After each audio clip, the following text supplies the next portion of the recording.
Today, Drake and Future stand as the #1 most streamed duo in rap history. However, thanks to recent events, we may never hear them on the same song ever again. From countless chart-topping hits together, breaking records touring the world, and of course their 2016 collab album, What a Time to Be Alive, this once inseparable pair was an instant recipe for a smash hit. Yeah, boy. Yo, what's good? It's your boy Cristo. Yes, sir. Yes, man. And you feel me? Today we got Why Future Abandoned Drake by that man 11. Y'all feel me? Hit the thumbs up button, hit the subscribe button, and let's hop right to this video and let's see why Future abandoned Drake, man. Let's get it. Yeah, you know what it is, man. OVO free bands. Yeah, man. Yes, sir. Literally 3 of Future's 5 most streamed songs in his career are with Drake. So what happened? At least from the surface, it appears that Future was the one who abandoned Drake. But why would Future ditch his once frequent collaborator and close friend? By the way, is also one of the biggest artists on the planet. Well, as we begin to break down the lyrics and reveal the truth behind these stars' unexpected split, the real reason will likely surprise you.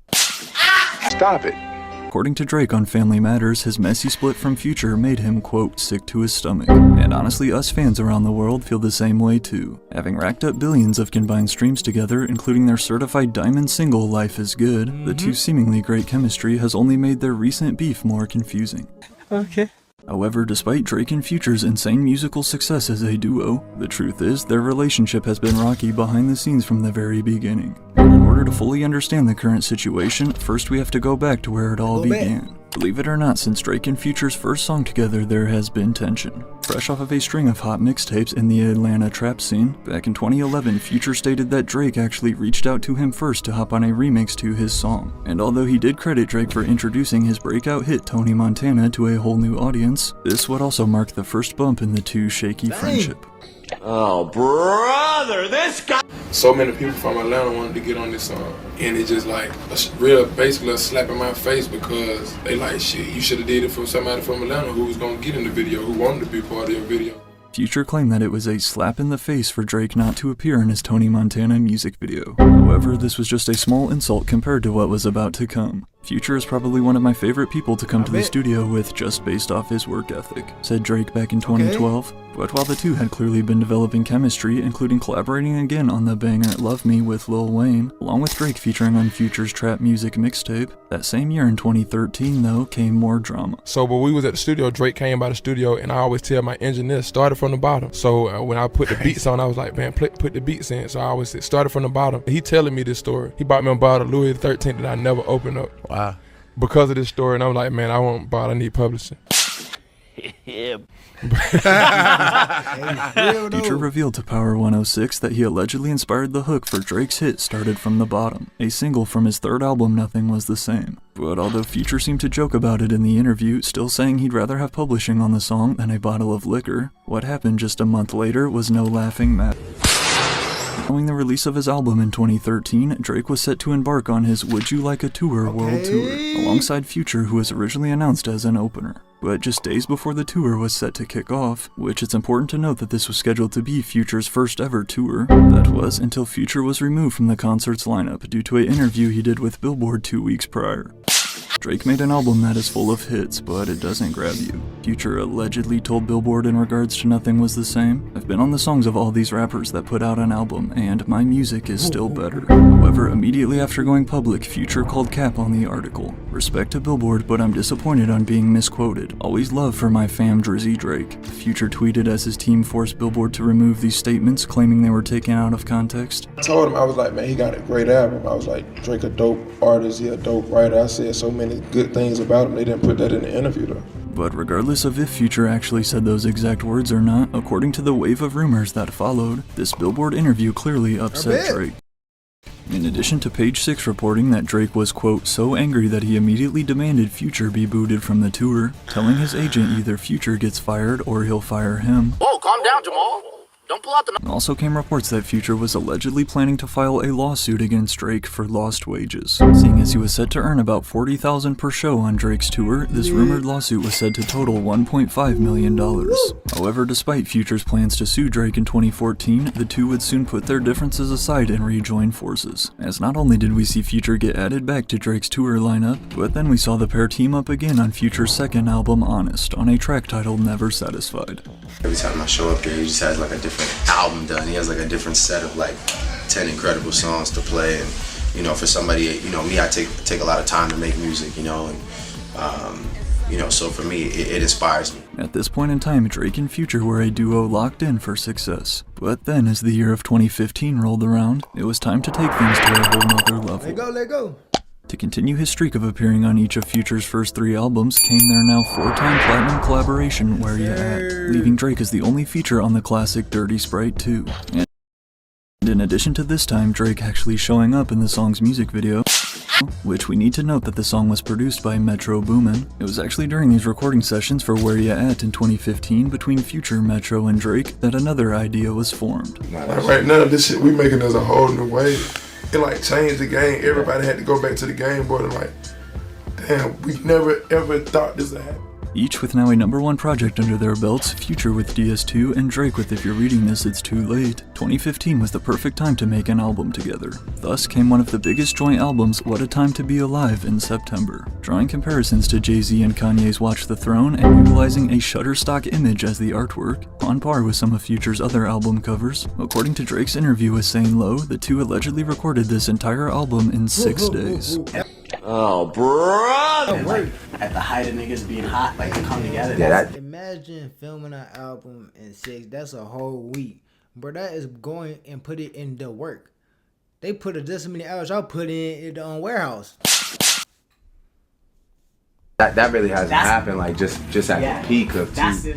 I went to Atlanta and spent 6 days with Future. He's a machine. I've never seen anybody with that much of a catalog. Digital Dash, he had just bodied it so much, recalls Drake of the album's intro. That was the realization of, we're gonna do this whole project together. And who better to executive produce the project than Metro Boomin. Already having worked with Future on songs like Honest and once before with Drake, Metro would end up landing production credits on 8 of the 11 total tracks. However, this is important to remember because as we're about to see in a second, Metro Boomin played a large role in Drake and Future's relationship crashing down. FBG OVO 100% raps Drake on the album in reference to their 2 record labels, along with easily debuting at #1. Following the massive success of What a Time to Be Alive, the pair would then announce their Summer 16 co-headlining tour. Totaling 54 shows across North America, Drake and Future would set the record for the highest grossing hip-hop tour of all time, with over $84 million raked in. Yeah, boy. But although Drake would break his own record only 2 years later on tour with the Migos, again in 2016, Drake and Future were the biggest duo in music. And for a while there, it was smooth sailing at the top for these two stars. In addition to their Zaytoven-produced single, Used to This, also came another 5 songs released before the pandemic. First was Grammys off of Drake's biggest album, Views, Blue Tint from Scorpion, we heard 2 Future features on Dark Lane demo tapes, and of course we can't forget their diamond single, Life is Good, in 2020. Never turn my back on FBG, God forbid. But then, only a year later, came Certified Lover Boy, an album that included another collab, Way Too Sexy, which is surprisingly Future's first song ever to reach the #1 spot on Billboard. Today, Drake claims that he had to, quote, put Future's first #1 in his hand. Stop it. Basically flexing, saying that Future needed him in order to top the charts, but back in 2021, it at least appeared to be all love between the two. Drake and Future were constantly popping out at each other's shows, partying it up at Magic City, and always showing love to each other on social media. All things that fans noticed was not the case just a year later. With 3 of the 5 most streamed Future songs featuring Drake on them as well, you would think that something very significant had to have happened for Future to split from Drake, the world's most streamed rapper year in and year out. And although the duo still had one more global hit in them in 2022, this one never felt close to the same. In April of 2022, Future released his 9th studio album, I Never Liked You, which included 2 features from Drake, I'm On One and Wait For You. However, although Wait For You featuring Thames was one of the biggest songs of last summer, winning a Grammy and becoming Future's second #1 hit, aside from the music video though, neither Drake nor Future promoted this hit. Okay. They have never performed this song together, which is strange compared to their constant performances in the past, and as it turns out, this is likely the last song we'll ever hear Drake and Future release. Okay. In the months following Wait For You, fans began to speculate that something was up behind the scenes, as Drake and Future had never gone this long without being seen together. And then, in November of 2022, following Drake's collab album Her Loss with not Future but instead another rapper, 21 Savage, this would only fuel the rumors even more. I heard that's a big rumor that Future is not too happy this Drake and 21 Savage album. Because Future and Drake did an album before. And it makes Drake and Future album not as important, I would say. That's what he feels. According to rumors, Future was upset that Drake teamed up with 21 Savage for an album. Okay. While we've seen Future himself do collab albums with other rappers in the past, the fact that Future had been pushing for the release of him and Drake's sequel, What a Time to Be Alive 2, claiming on Instagram back in 2019 that the album was already cooked up, it is possible Future was a little jealous that Drake chose a different Atlanta rapper to do an album with instead. I got it being true too. I bet. I have it being true. I got it being true. Now, I'm not saying he's throwing a temper tantrum in his new 8-figure house, but I think he looked at his phone with one of those meme faces. But again, while nothing was ever confirmed, another year passed with still no sign of the two together. However, speculation would only skyrocket in 2023 when Drake dropped his album For All the Dogs, with the deluxe edition totaling out at a long 29 tracks, and including features from countless industry rappers including 21 Savage, Yeet, J. Cole, Chief Keef, and Lil Yachty to name a few. Not one of them was his formerly frequent collaborator, Future. Also seeing is the fact that Future did not repost or share Drake's album on social media like he typically always had in the past. At this point, their beef was all but confirmed. And then, just 4 months later, it was. In March of 2024, Future and Metro Boomin teamed up to literally shake the entire rap game as we knew it. With the release of We Don't Trust You also recruiting the help of Kendrick Lamar, it was immediately clear that they were trying to take out Drake, featuring bars from Future on the album's opening track reading, "You a dude's #1 fan dog, sneak dissin' I don't understand dog," as well as possibly hinting at the real reason the two are beefing, pillow talkin' actin' like a fed, I don't need another fake friend, can't be 'bout a hoe cause we sharin' dog. These lyrics directed at Drake not only confirm their beef, but also seem to line up with the theory many fans have made on the internet. After the release of We Don't Trust You, fans began tracing back Drake lyrics from the past few years. That could potentially now have a deeper meaning, as subliminal disses aimed at Future. Drake don't do a diss like an outright diss song where it's a headshot. He's gonna set it up like war. Beginning with Her Loss on the track More M's, which notably was the only Metro Boomin produced beat on the album. Dudes ain't got love for the boy, so they fake it. Crack a couple jokes to some girls on some snake, but if I send a verse to they, they'll take it. Shoot a video, arm around like we aces, or pop out at my shows, jump around with me on stages. Along with also, What happened to that claiming OVO, we traded him. and again, remember Future would previously be on social media flexing his OVO chains and reposting his former friend Drake. However though, this still doesn't answer why the two split up. Well, in addition to Future sneak dissing Drake about pillow talking and sharing a girl, also came the popular internet theory to support this claim. This claim that Future and Drake are actually beefing over a girl. Stop it. Might have slept with a rapper girl, but you ain't F Drake yet. Read more lyrics from Her Loss. But as speculation continued to grow, fans dug deeper. It was initially believed that Drake's 2023 track, What Would Pluto Do, was paying homage to Future. As the chorus reads, what would Pluto do? He F that girl, so I did it. However, after their beef was confirmed, fans now think this song has a totally different meaning. It is now believed Drake was instead saying that since he knew Future was with this one particular girl, he slept with her too as a way to get back at Future. Pluto do, he definitely on his hoe, ayy. The cruelest thing to do is to be cool with a dude and effing on his girl. Whoa, calm down, Jamal. Don't pull out the knife. Nope. Future raps on his track Rockstar Chains. I know dudes do it to me, so I'm always gonna send that hit. But as rumors continued swirling, it was then discovered that Drake and Future may low-key be beefing over this girl, Just Tokyo. Back in September of 2023, Just Tokyo was spotted backstage at Drake's tour stop in Miami. And along with then posting this picture of herself in March backstage at Future and Metro's Rolling Loud performance, while also wearing Future's merch, Just Tokyo has been linked to Future romantically for years. And to support this theory deeper came this bar in Drake's first diss response push-ups, rapping, I'm out in Tokyo because I'm big in Japan. Again, what initially seems like on the surface a pretty basic bar, after claims of Just Tokyo being the one behind their split, fans connected the dots. I'm the only Japanese in the family, so I guess I don't know. Literally stating he is big in Japan, it is assumed Drake was hinting that he slept with the same girl as Future. Not to mention, Japan is actually Drake's worst market commercially, and he has never performed there ever in his career. I've never been to Italy, never been to That's Tokyo. crazy. Continuing on with Drizzy Chippendale, probably got your bitch a no. Chippendale are two cartoon chipmunks who are known for outsmarting Pluto the dog, which not only do we know that Pluto is Future's nickname, but the very next day after posting at Drake's concert came this post from Just Tokyo. showing off her new Chanel shoes, thus leading us to believe this bar is yet another subliminal diss at Future. Drake's a little sloppy with it, where like, yo, all these guys, they share like the same crop of girls, but it's like, yo, these are like the community chicks that we all bang, and yo, you're doing certain. But whether or not just Tokyo or any other girl is actually the reason behind their recent drama, Drake had a few more disses in store for his old friend. I could never be nobody #1 fan. Drake raps on push-ups responding to Future. Your first #1, I had to put it in your hand. Along with again bragging that Future needed his help in order to get his first #1 hit, also came these lyrics in Drake's other diss track, Family Matters. Pluto make me sick to my stomach, we ain't never really been through it. Drake claimed their split made him sick. It was these next bars that reveal a big reason why. Leland Wayne, he a f***ing lame, so I know he had to be an influence. These dudes had a plan and they finally found a way to rope you into it. 2 separate albums dissing, both Future and Metro's We Don't Trust You and their sequel 3 weeks later. I just did the Kim to it, man skimmed through it. Leland Wayne is Metro Boomin's real government name, who Drake claims was the one who roped Future into joining this beef. And as it turns out, Metro Boomin is arguably the one most responsible for the split of Drake and Future. This guy stinks! But what exactly went down? Metro Shut Your Ho Ass Up and Make Some Drums may honestly have been the most disrespectful way for Drake to diss Metro Boomin. Yeah, boy.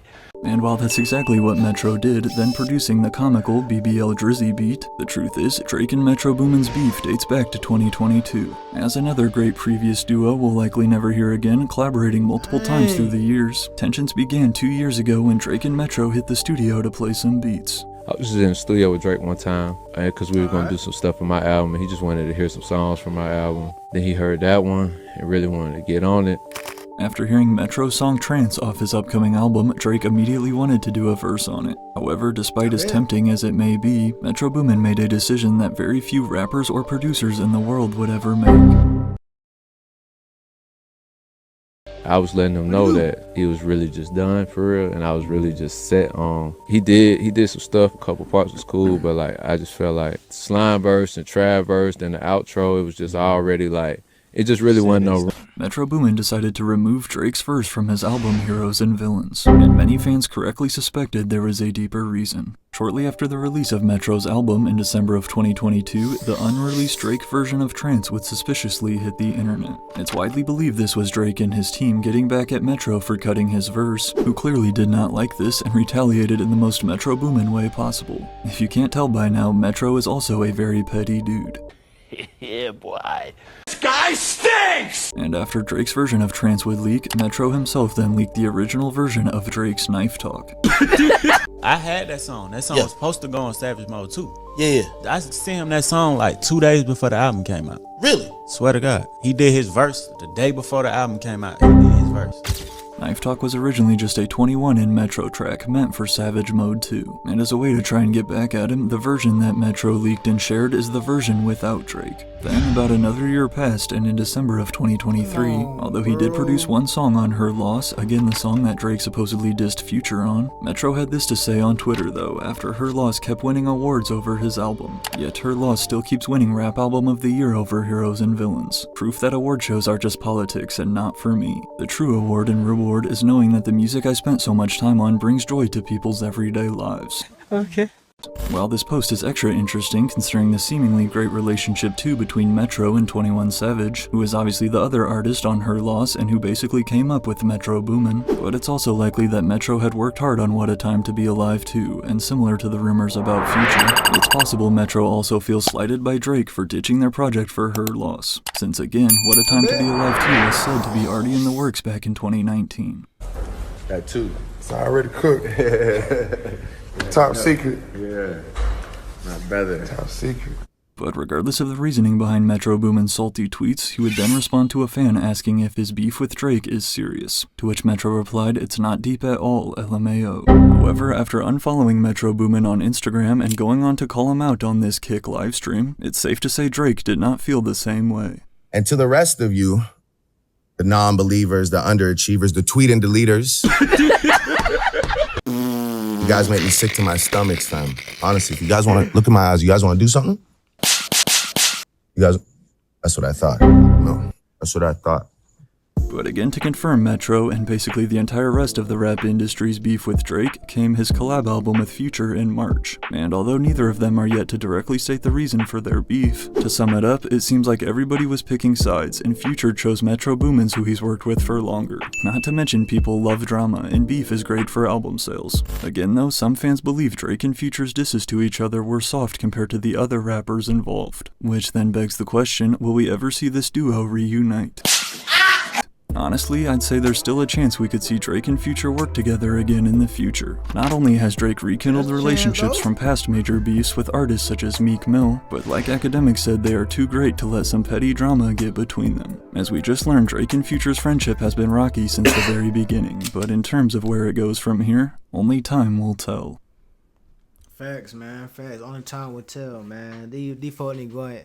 This. You see top level and bottom level, y'all need to go and just put, if it's not that deep, man, for real, unless it's some real slimy mess, all he did was make another decision to do another album. Yeah, he probably said X, Y, blah, Z, but that was then. This is now, and times have changed, so you really can't be that mad over that. Y'all can still go back and hit it one more time. It might come out better.